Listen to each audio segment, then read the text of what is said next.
ಯಾರಿಗೆ ತನ್ನಲ್ಲಿ ತನಗೆ ನಂಬಿಕೆ ಇಲ್ಲವೋ ಅವನು ನಾಸ್ತಿಕ. ಹಳೆಯ ಧರ್ಮಗಳು ಹೇಳಿದವು ದೇವರನ್ನು ನಂಬದವನು ನಾಸ್ತಿಕ ಎಂದು. ಹೊಸ ಧರ್ಮವು ಹೇಳುತ್ತದೆ ಯಾರಿಗೆ ತನ್ನಲ್ಲಿ ನಂಬಿಕೆ ಇಲ್ಲವೋ ಅವನು ನಾಸ್ತಿಕ ಎಂದು. ಈ ಜಗತ್ತಿನ ಇತಿಹಾಸ ಆತ್ಮಶ್ರದ್ಧೆಯನ್ನು ಹೊಂದಿದ್ದ ಕೆಲವೇ ವ್ಯಕ್ತಿಗಳ ಇತಿಹಾಸ. ಆ ಶ್ರದ್ಧೆ ಅಂತರಂಗದ ದಿವ್ಯತೆಯನ್ನು ಬಡಿದೆಬ್ಬಿಸುತ್ತದೆ. ಆಗ ನೀವೇನನ್ನು ಬೇಕಾದರೂ ಸಾಧಿಸಬಲ್ಲಿರಿ. ನಿಮ್ಮ ನಂಬಿಕೆಯಂತೆ ನೀವಾಗುತ್ತೀರಿ. ನಿಮ್ಮನ್ನು ನೀವು ಋಷಿಗಳೆಂದು ನಂಬಿದರೆ ನೀವು ನಾಳೆ ಋಷಿಗಳೇ ಆಗುತ್ತೀರಿ. ಪ್ರತಿಯೊಬ್ಬನಲ್ಲಿಯೂ ಪೂರ್ಣ ಋಷಿತ್ವವನ್ನು ಪಡೆಯುವ ಸಾಮರ್ಥ್ಯ ಅಂತರ್ಹಿತವಾಗಿದೆ. ಶೈಶವಾವಸ್ಥೆಯಿಂದಲೇ ಮಕ್ಕಳು ಶಕ್ತಿಶಾಲಿಗಳಾಗುವಂತೆ ಮಾಡಿ ಅವರಿಗೆ ದುರ್ಬಲತೆಯನ್ನಾಗಲಿ ಮೂಢ ಆಚರಣೆಗಳನ್ನಾಗಲಿ ಬೋಧಿಸಬೇಡಿ. ಅವರನ್ನು ಶಕ್ತಿವಂತರನ್ನಾಗಿ ಮಾಡಿ, ಶಕ್ತಿಶಾಲಿಗಳಾಗಿ, ಶ್ರದ್ಧಾವಂತರಾಗಿ. ಆಗ ಎಲ್ಲವೂ ನಿಶ್ಚಯವಾಗಿ ಸಾಧಿಸಲ್ಪಡುತ್ತದೆ. ಶಕ್ತಿಯೆಲ್ಲ ನಿಮ್ಮೊಳಗೇ ಇದೆ. ನೀವು ಏನು ಬೇಕಾದರೂ ಮಾಡಬಲ್ಲಿರಿ, ಎಲ್ಲವನ್ನೂ ಮಾಡಬಲ್ಲಿರಿ. ನೀವು ಯಶಸ್ಸನ್ನು ಪಡೆಯಲು ದೃಢ ಪ್ರಯತ್ನ ಪಡಬೇಕು. ಅಪಾರ ಇಚ್ಛಾಶಕ್ತಿ ಬೇಕು. ನಾನು ಸಮುದ್ರವನ್ನೇ ಪಾನ ಮಾಡುತ್ತೇನೆ ಎಂದು ಪ್ರಯತ್ನಶೀಲನು ಹೇಳುತ್ತಾನೆ. ನನ್ನ ಸಂಕಲ್ಪದ ಮುಂದೆ ಪರ್ವತಗಳೇ ಪುಡಿ ಪುಡಿಯಾಗುತ್ತವೆ ಎನ್ನುತ್ತಾನವನು. ಇಂತಹ ಶಕ್ತಿಯನ್ನು ಛಾತಿಯನ್ನು ಪಡೆಯಿರಿ. ಕಷ್ಟಪಟ್ಟು ದುಡಿಯಿರಿ. ನೀವು ಗುರಿ ಸೇರುವುದು ನಿಶ್ಚಯ. ಸ್ವಾರ್ಥವೇ ಅಧರ್ಮ, ನಿಸ್ವಾರ್ಥವೇ ಧರ್ಮ. ಹೆಚ್ಚು ನಿಸ್ವಾರ್ಥಿಯಾದವನೇ ಧರ್ಮಿಷ್ಠ ಮತ್ತು ಶಿವನಿಗೆ ಹತ್ತಿರ. ನಿಜವಾಗಿಯೂ ಜೀವನ ಸೇವೆಯೇ ಆ ಶಿವನ ಸೇವೆ. ಸ್ವಾರ್ಥತೆಯೇ ಪ್ರತಿಯೊಬ್ಬನಲ್ಲಿಯೂ ಇರುವ ಪ್ರತ್ಯಕ್ಷ ರಾಕ್ಷಸ. ಪ್ರತಿಯೊಂದು ಬಗೆಯ ಸ್ವಾರ್ಥವೂ ಶೈತಾನನೇ. ಪ್ರತಿಯಾಗಿ ಏನನ್ನೂ ಬಯಸಬೇಡಿ. ಆದರೆ ನೀವು ಹೆಚ್ಚು ಕೊಟ್ಟಷ್ಟು ನಿಮಗೆ ಹೆಚ್ಚು ಬರುತ್ತದೆ. ವಿಕಾಸವೇ ಜೀವನ, ಸಂಕೋಚವೇ ಮರಣ. ಪ್ರೇಮವೆಲ್ಲ ವಿಕಾಸ, ಸ್ವಾರ್ಥವೆಲ್ಲ ಸಂಕೋಚ. ಆದುದರಿಂದ ಪ್ರೇಮವೇ ಬದುಕಿನ ಧರ್ಮ. ಪ್ರೀತಿಯ ಮೂಲಕ, ಸಹಾನುಭೂತಿಯ ಮೂಲಕ ಮಾತ್ರವೇ ಒಳ್ಳೆಯ ಫಲಿತಾಂಶಗಳು ಉಂಟಾಗುತ್ತವೆ. ಪರರ ಸೇವೆಗಾಗಿ ಸರ್ವಸ್ವವನ್ನು ತೊರೆಯುವವನು ಮಾತ್ರ ಮುಕ್ತಿಗೆ ಅರ್ಹ. ಬುದ್ಧಿ ಶ್ರೇಷ್ಠವಾದುದು ನಿಜ, ಆದರೆ ಅದರ ಕಾರ್ಯವ್ಯಾಪ್ತಿ ಸೀಮಿತವಾದುದು. ಸ್ಫೂರ್ತಿ ಉಂಟಾಗುವುದು ಹೃದಯದ ಮೂಲಕ. ಹೃದಯವೇ ಸ್ಫೂರ್ತಿಯ ಮೂಲ. ಪ್ರೀತಿಗೆ ಸೋಲೆಂಬುದಿಲ್ಲ. ಇಂದೋ ನಾಳೆಯೋ ಅಥವಾ ಯುಗಾಂತರವೋ ಸತ್ಯ ಗೆದ್ದೇ ತೀರುವುದು. ಪ್ರೀತಿ ಖಂಡಿತ ಜಯಗಳಿಸುತ್ತದೆ. ನಿಮ್ಮ ಮಾನವ ಬಂಧುಗಳನ್ನು ನೀವು ಪ್ರೀತಿಸುತ್ತೀರೇನು? ಜೀವನಾವಧಿ ಅಲ್ಪ. ಪ್ರಾಪಂಚಿಕ ವಿಷಯಗಳೆಲ್ಲ ಕ್ಷಣಿಕ. ಆದರೆ ಯಾರು ಇತರರಿಗಾಗಿ ಬಾಳುತ್ತಾರೋ ಅವರೇ ನಿಜವಾಗಿ ಬಾಳುತ್ತಾರೆ. ಉಳಿದವರು ಜೀವನ್ಮೃತರು. ಎದ್ದೇಳಿ, ಕಾರ್ಯೋನ್ಮುಖರಾಗಿ. ಈ ಜೀವನವಾದರೂ ಎಷ್ಟು ಕಾಲ? ನೀವು ಈ ಜಗತ್ತಿಗೆ ಬಂದ ಮೇಲೆ ಏನಾದರೂ ಗುರುತನ್ನು ಬಿಟ್ಟು ಹೋಗಿ. ಅದಿಲ್ಲದಿದ್ದರೆ ನಿಮಗೂ ಮರ ಕಲ್ಲುಗಳಿಗೂ ಏನು ವ್ಯತ್ಯಾಸ? ಅವು ಅಸ್ತಿತ್ವಕ್ಕೆ ಬರುತ್ತವೆ, ನಶಿಸಿ ನಿರ್ನಾಮವಾಗುತ್ತವೆ. ಪರಹಿತಕ್ಕಾಗಿ ನಿಮ್ಮ ಜೀವನವನ್ನು ಮುಡಿಪಾಗಿಡಿ. ನೀವು ತ್ಯಾಗ ಜೀವನವನ್ನು ಆರಿಸಿಕೊಳ್ಳುವುದಾದರೆ ಸೌಂದರ್ಯ, ಹಣ, ಅಧಿಕಾರಗಳ ಕಡೆ ತಿರುಗಿಯೂ ನೋಡಬೇಡಿ. ಎಲ್ಲವನ್ನೂ ದೂರ ಎಸೆಯಿರಿ. ನಿಮ್ಮ ಮುಕ್ತಿಯನ್ನು ಕೂಡ ಈಡಾಡಿ ಇತರರಿಗಾಗಿ ಸಹಾಯ ಮಾಡಿ.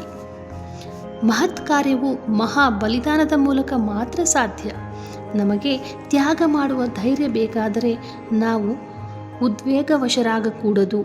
ಉದ್ವೇಗ ಕೇವಲ ಪ್ರಾಣಿಗಳಿಗೆ ಸೇರಿತ್ತು. ಅವು ಸಂಪೂರ್ಣವಾಗಿ ಉದ್ವೇಗದ ಅಧೀನದಲ್ಲಿರುವವು.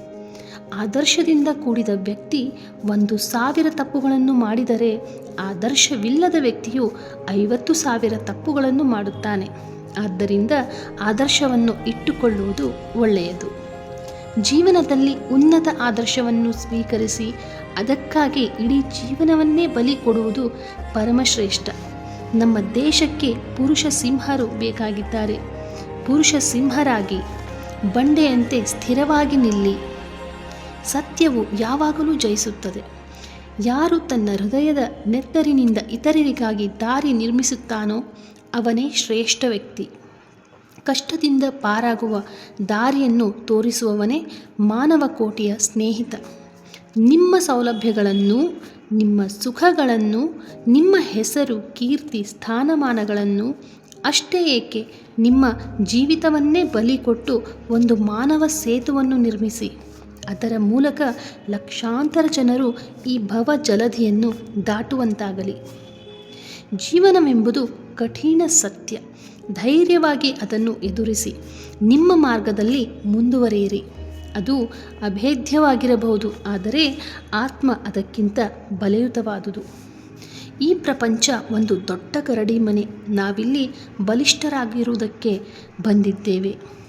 ನಿಮ್ಮನ್ನು ನೀವು ಜಯಿಸಿ, ಆಗ ಇಡೀ ಜಗತ್ತೇ ನಿಮ್ಮದಾಗುತ್ತದೆ. ಹೇಡಿಗಳು ಮಾತ್ರ, ಬಲಹೀನರು ಮಾತ್ರ ಪಾಪವನ್ನು ಮಾಡುವುದು ಮತ್ತು ಸುಳ್ಳನ್ನು ಹೇಳುವುದು ಎಂಬುದನ್ನು ನೆನಪಿನಲ್ಲಿಡಿ. ಧೀರರು ಯಾವಾಗಲೂ ನೀತಿವಂತರಾಗಿರುತ್ತಾರೆ. ಧೀರರಾಗಿ, ನೀತಿವಂತರಾಗಿ, ಸಹಾನುಭೂತಿಯುಳ್ಳವರಾಗಿರುತ್ತಾರೆ. ಸತ್ಯಕ್ಕಾಗಿ ಸರ್ವವನ್ನೂ ಸಮರ್ಪಿಸಬಹುದು, ಆದರೆ ಸತ್ಯವನ್ನು ಮತ್ತಾವುದಕ್ಕೂ ತೆರುವುದಕ್ಕೆ ಆಗುವುದಿಲ್ಲ. ಸತ್ಯ, ನಿಷ್ಠೆ, ಪವಿತ್ರತೆ ಮತ್ತು ನಿಸ್ವಾರ್ಥತೆ ಈ ಮೂರು ಯಾರಲ್ಲಿರುತ್ತದೆಯೋ ಅವರನ್ನು ಈ ಜಗತ್ತಿನ ಯಾವ ಶಕ್ತಿಯೂ ನಿಗ್ರಹಿಸಲಾರದು. ಇವುಗಳಿಂದ ಸಂಪನ್ನನಾದವನು ಇಡೀ ಜಗತ್ತಿನ ವಿರೋಧವನ್ನೇ ಎದುರಿಸಬಲ್ಲ. ಶುದ್ಧ ಚಾರಿತ್ರ್ಯವೊಂದೇ ಕಷ್ಟ ಪರಂಪರೆಗಳ ಅಭೇದ್ಯ ಕೋಟೆಯನ್ನು ಸೀಳಿಕೊಂಡು ಹೋಗಬಲ್ಲದು. ಶಕ್ತಿ ಇರುವ ಸಾಧು ಸ್ವಭಾವದಲ್ಲಿ, ಚಾರಿತ್ರ್ಯ ಶುದ್ಧಿಯಲ್ಲಿ ಮೊದಲು ಚಾರಿತ್ರ್ಯವನ್ನು ಬೆಳೆಸಿ. ನೀವು ಮಾಡಬೇಕಾದ ಅತ್ಯುನ್ನತ ಕರ್ತವ್ಯ ಇದು. ಮನಸ್ಸನ್ನು ಶಕ್ತಿಯುತವೂ ಶಿಸ್ತುಬದ್ಧವೂ ಆಗಿಸುವುದರಲ್ಲಿಯೇ ಜ್ಞಾನದ ಮೌಲ್ಯವಿರುವುದು. ಉನ್ನತ ಆಲೋಚನೆಗಳಿಂದ, ಅತ್ಯುನ್ನತ ಆದರ್ಶಗಳಿಂದ ನಿಮ್ಮ ಮೆದುಳನ್ನು ತುಂಬಿ ಅವುಗಳನ್ನು ಹಗಲಿರುಳು ನಿಮ್ಮ ಮುಂದಿರಿಸಿಕೊಳ್ಳಿ. ಇದರಿಂದ ಮಹತ್ ಕಾರ್ಯ ಉದ್ಭವವಾಗುತ್ತದೆ.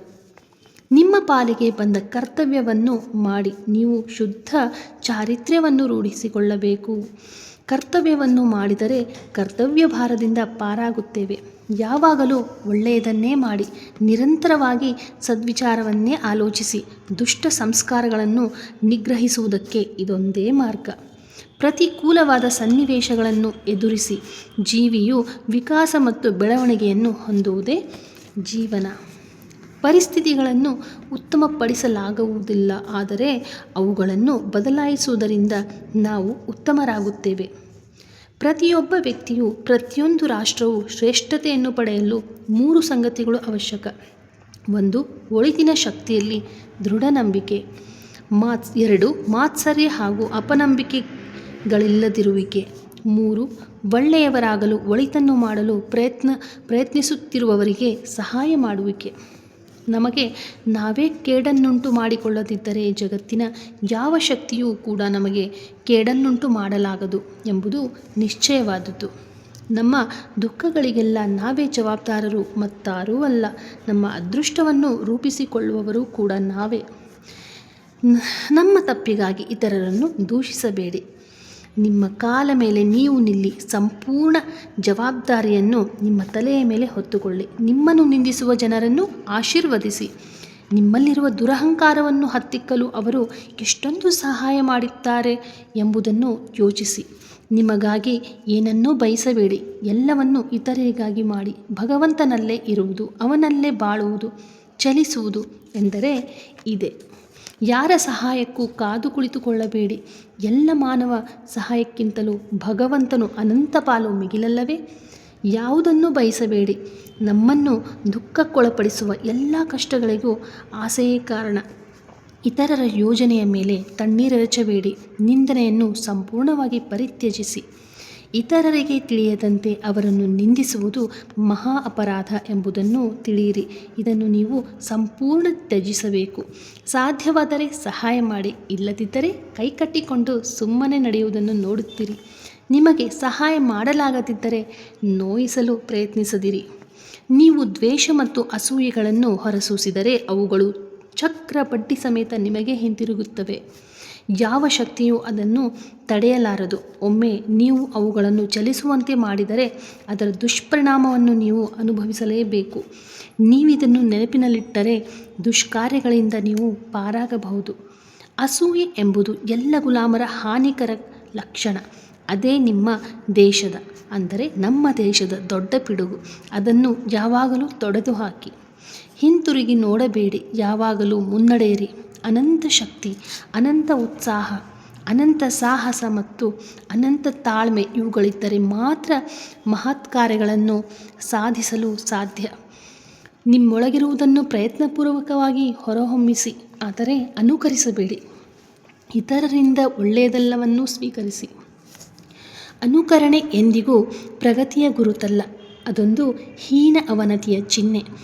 ಮಾನವನು ಪ್ರಕೃತಿಯನ್ನು ಆಳುವುದಕ್ಕೆ ಅವತರಿಸಿರುವುದು ಅದನ್ನು ಅನುಸರಿಸುವುದಕ್ಕಲ್ಲ. ಜೀವಿಯು ತನ್ನ ಬಂಧನವನ್ನು ಗುರುತಿಸಿ ಜಾಗೃತವಾಗಿ ತನ್ನ ಸ್ವರೂಪವನ್ನು ವ್ಯಕ್ತಪಡಿಸುವ ಪ್ರಯತ್ನವೇ ಜೀವನ. ಬೆಳವಣಿಗೆಯ ಮುಖ್ಯ ಅವಶ್ಯಕತೆ ಸ್ವಾತಂತ್ರ್ಯ. ಇತರರಿಗೆ ಸ್ವಾತಂತ್ರ್ಯವನ್ನು ಕೊಡಲು ಇಚ್ಛಿಸಿದವನು ಸ್ವಾತಂತ್ರ್ಯಕ್ಕೆ ಯೋಗ್ಯನಲ್ಲವೇ ಅಲ್ಲ. ಯಾವುದು ಏಕತೆಯನ್ನುಂಟು ಮಾಡುವುದೋ ಅದೇ ಒಳಿತು, ಯಾವುದು ಪ್ರತ್ಯೇಕಿಸುವುದೋ ಅದೇ ಕೆಡುಕು. ಸುಖವು ದುಃಖದ ಕಿರೀಟವನ್ನು ಧರಿಸಿ ಮಾನವನೆದುರಿಗೆ ಬಂದು ನಿಲ್ಲುವುದು. ಯಾರಿಗೆ ಸುಖ ಬೇಕೋ ಅವರು ದುಃಖವನ್ನು ಸ್ವೀಕರಿಸಬೇಕು.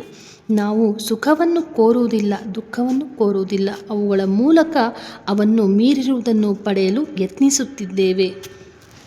ವೈಯಕ್ತಿಕವಾಗಿ ಯಾರೊಬ್ಬರನ್ನೂ ಪ್ರೀತಿಸುವುದು ಬಂಧನ.